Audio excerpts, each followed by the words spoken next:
السلام علیکم ورحمۃ اللہ وبرکاتہ۔ میں ہوں مسعود اور آپ دیکھ رہے ہیں ماہی ٹی وی۔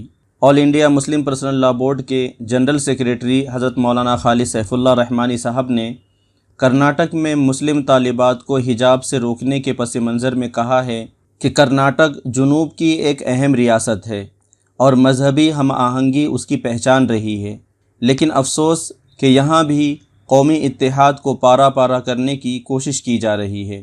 اڈپی اور کرناٹک کے کچھ دوسرے علاقوں کے بعض اسکولوں میں مسلم طالبات کو حجاب سے روکنا ایسی ہی سازشوں کا حصہ ہے۔ All India Muslim personal law board اس کی سخت مذمت کرتا ہے۔ لباس کا تعلق ذاتی پسند سے ہے اور یہ مسئلہ شخصی آزادی کے دائرے میں آتا ہے، اس لیے اس کو موضوع بنا کر سماج میں اختلاف پیدا کرنا مناسب نہیں ہے۔ ہر طبقے کو اس کی آزادی ہونی چاہیے کہ وہ اپنی پسند کا لباس اختیار کرے۔ ہندوستان میں سیکولرزم کا مطلب یہ نہیں ہے کہ کوئی فرد یا گروہ اپنی مذہبی پہچان کو ظاہر نہیں کرے۔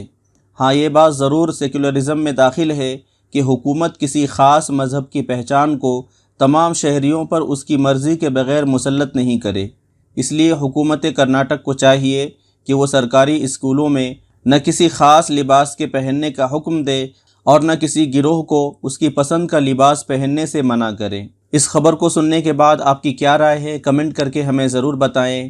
روزمرہ کے حالات سے باخبر رہنے اور خاص طور سے ہمیں سپورٹ کرنے کے لیے ہمارے چینل ماہی ٹی وی کو سبسکرائب ضرور کریں۔ السلام علیکم ورحمۃ اللہ وبرکاتہ۔